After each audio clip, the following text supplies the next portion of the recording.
Assalamualaikum warahmatullahi wabarakatuh. Perkenalkan, nama saya Tahara Pasha dengan NIM 1202223253. Pada kesempatan kali ini, perkenalkan saya untuk berpresentasi terkait tugas besar rekayasa proses bisnis. Nah, pertama, perusahaan yang saya ambil atau kelompok kami ambil, kelompok satu, yaitu adalah PT Andalan Fluid System. Yang mana perusahaan ini tuh bergerak di bidang manufaktur. Spesialisnya itu di pembuatan silinder. Dan PT Andalan ini memiliki banyak workshop di Indonesia dan ada juga yang di Malaysia. Kurang lebih seperti itu terkait perusahaan yang kami ambil. Lalu berikutnya, kita beralih ke proses bisnis pengiriman silinder atau proses bisnis yang saya telah yang saya analisis. Nah, berikut merupakan proses bisnis pengiriman silinder dimulai ketika silinder sudah dibuat oleh engineer. Nah, lalu setelah itu staff warehouse memindahkan unit ke area ready for use. Nah, setelah dipindahkan, kepala warehouse itu mencari alamat customer lewat database customer. Nah, setelah itu dibuatlah sebuah gateway. Apakah alamat customer tersedia atau tidak? Kalau alamat customer tidak tersedia, maka sang sales engineer yang berhubungan langsung dengan customer itu akan meminta alamat sampai mendapatkan alamatnya hingga menginputnya ke database customer. Nah, jika alamat customer sudah tersedia di database, maka langsung ke aktivitas selanjutnya yaitu dari PPC, Production Planning Control, itu membuat surat jalannya, lalu mengirim surat jalan ke staff warehouse. Nah, setelah itu oleh staff warehouse-nya, nanti dilakukanlah packaging silinder. Ya. Setelah dilakukannya packaging silinder, dilakukan secara bersamaan, yaitu membuat dokumen pengiriman barang, serta menginformasikan kepada sales engineer bahwa silinder siap dikirim, dan juga dari PPC-nya itu melakukan pengecekan terakhir. Seperti itu. Nah, setelah proses tersebut selesai, maka silinder akan dikirimkan ke customer. Hingga end event-nya yaitu barang sudah diterima oleh customer. Itu merupakan proses bisnis existing dari pengiriman silinder. Lalu berikutnya, masalah. Masalah apa sih yang ada pada proses bisnis ini? Yang pertama, pengiriman dan penginformasian antar divisi itu kurang fleksibel. Karena pengiriman antar dokumen itu dilakukan secara manual dan penginformasian seperti itu. Nah, berikut merupakan proses bisnis pengiriman silinder, ya, yang mana di sini ada mengirim staff, itu menerima, itu merupakan kurang fleksibel gitu lah ya. Nah, solusinya, saya memberikan solusi pada proses level, yaitu diberikanlah sebuah otomasi di mana sistem app agar memudahkan serta mempercepat pemberian job desk antar aktor. Nah, lalu yang keduanya itu ada resource optimization, agar mengurangi sumber daya dan cost. Berikut merupakan hasil proses bisnis targeting dari pengiriman silinder, sudah ditambahkannya aktor sistem app, yang mana dia itu akan memudahkan dalam mengupdate job desk, ya, jadi bisa langsung ditampilkan ke aplikasinya. Kurang lebih seperti itu. Nah, berikut merupakan dari hasil laboratorium pengujian dari Bizagi, ya. Sebelumnya ini memakan biaya kurang lebih 16.200.000 dengan harinya rata-rata pengerjaan yaitu 3 hari 5 jam. Nah, setelah dilakukan proses redesign, cost-nya itu berkurang menjadi 10.500.000, yang tadinya 16 juta menjadi 10 juta. Lalu rata-rata harinya pun berkurang dari yang tadinya awalnya 3 hari 5 jam menjadi 3 hari 3 jam.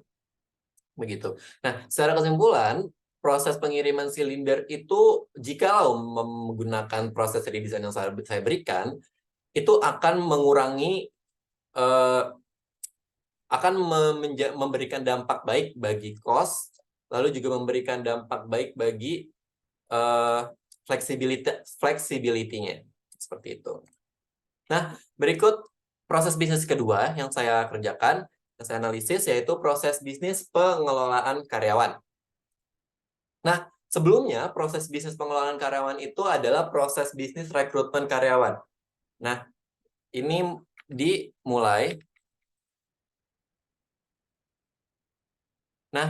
dimulai dari sang user itu mengajukan kebutuhan karyawannya terlebih dahulu, lalu dibuatlah manpower request dan diterima oleh direktur. Nah, lalu sang direktur itu apakah menyetujui manpower request tersebut?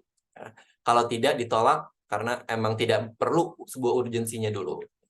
Nah, lalu jikalau disetujui, dibuatlah dokumen-dokumen dan talent acquisition itu memproses perekrutan. Dimulai dari membuat plan pamflet, lalu menyebarkan lowongan, menerima berkas, terus melakukan seleksi, dan input data pelamar ke database. Lalu berikutnya, apakah sesuai dengan kriteria minimum? Jikalau ya, langsung mengadakan tes tertulis buat pelamar tersebut. Jikalau tidak, maka akan dikirimkan pesan tidak terima ke pelamar tersebut. Lalu, walaupun sudah melakukan tes tertulis, jikalau hasil tidak memuaskan, maka tetap akan tidak diterima, dikirimkan oleh talent acquisition. Lalu berikutnya, jikalau dia hasil memuaskan, diterima, itu akan lanjut ke HR, yaitu akan diinterview. Lalu setelah dari interview HR, akan diinterview lagi oleh user. Kemudian akan ditentukan kontraknya oleh user, apakah dia menjadi karyawan tetap atau karyawan kontrak. Nah, habis itu hasil dari penentuan itu dikirimkan ke HR, lalu HR menerima hasil, membuat offering letter, dan mengirimkan offering letter. Setelah diterima offering letternya oleh pelamar memberikan feedback apakah diambil atau enggak. Lalu jika diambil, akan dilakukanlah medical check-up, tanda tangan kontrak kerja, dan onboarding proses, serta on-the-job training. Setelah itu akan dilakukanlah evaluasi kinerja, apakah baik atau tidak. Kalau berjalan baik, itu akan sesuai dengan kontrak yang sebelumnya. Jika kurang baik, akan dilakukan perubahan kontrak. Nah, problem apa sih yang dimiliki oleh proses bisnis rekrutmen karyawan ini? Yang pertama, sebenarnya problemnya itu si Probis ini memiliki opportunity untuk diperbesar skopnya dan beberapa poin otomasi. Nah, yang berikutnya itu aktivitas ini tuh masih bisa dispesialisasi lagi, diperdetil lagi. Nah, maka dari itu, ini merupakan proses bisnis rekrutmen karyawan, dan solusinya itu ada yang pertama di proses level. Proses level yang pertama itu dilakukanlah otomasi, ya, ditambahkanlah aktor sistem app dan admin IT. Lalu yang kedua ada resource optimization. Kita akan mengurangi sumber daya dan cost. Ya. Lalu berikutnya adalah specialization dan standardization. Ya, jadi aktivitas feedback pelatihan itu akan digunakan subproses agar aktivitas-aktivitasnya lebih rinci lagi. Lalu berikutnya ada di task level, itu dilakukanlah tri-age. Jadi pada aktivitas onboarding itu dipecah lagi agar semakin detail aktivitasnya. Nah, berikut merupakan hasil proses bisnis targeting, ya. Nah, dari proses bisnis targeting ini dilakukanlah perubahan nama, yaitu dijadikan proses pengelolaan karyawan. Seperti itu. Nah, berikut adalah proses bisnis pengelolaan karyawan yang diubah itu ada pada ini ya, ditambahkannya aktor admin IT berserta sistem app My Andalan agar bisa dilakukannya otomatisasi di aplikasi. Seperti ini. Lalu, onboarding yang awalnya di sini itu dilakukan tri-age, percabangan pada dilakukan secara bersamaan, yaitu perkenalan lingkungan, perkenalan job desk SOP, dan juga perkenalan aturan dan regulasi. Nah, berikutnya itu ada di feedback pelatihan. Ya. Feedback pelatihan ini, feedback pelatihan ini itu ditambahkannya aktor baru, yaitu trainee, ya, karena sudah menjadi trainee. Lalu pertama dia mengisi feedback, kritik, dan saran di aplikasi, lalu dikumpulkanlah feedbacknya ke dalam database sistem andalan. Nah, lalu HR tuh memeriksa feedback yang diberikan oleh trainee-trainee-nya gitu. Dan sembari dilakukan feedback tersebut, itu juga HR melihat progres kinerja dari sang trainee tersebut gitu, yang sebagai pelamar gitu. Lalu sesuai dengan yang existing, kalau berjalan baik dia lanjut, kalau kurang baik dilakukanlah sebuah perubahan kontrak. Seperti itu. Nah,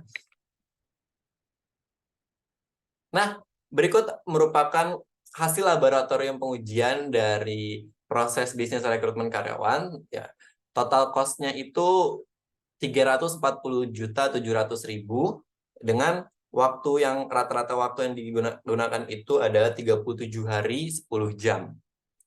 Nah, saat dilakukan redesign menjadi proses bisnis pengelolaan karyawan, total cost-nya berubah menjadi 387 juta, ya, menjadi lebih mahal, dan waktunya pun menjadi lebih banyak, 38 hari. Ya.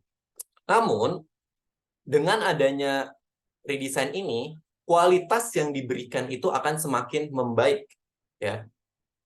Walaupun cost-nya bertambah, atau bisa dibilang negatif, lalu time-nya juga negatif, tapi secara fleksibilitas dan quality itu akan bertambah karena dengan adanya aktivitas-aktivitas yang semakin kompleks yang didetailkan, lalu juga adanya sistem aplikasi dan juga aplikasi, itu akan mempermudah atau mempermudah fleksibilitasnya dan juga meningkatkan kualitas dari proses bisnis pengelolaan karyawan ini yang awalnya proses bisnis rekrutmen.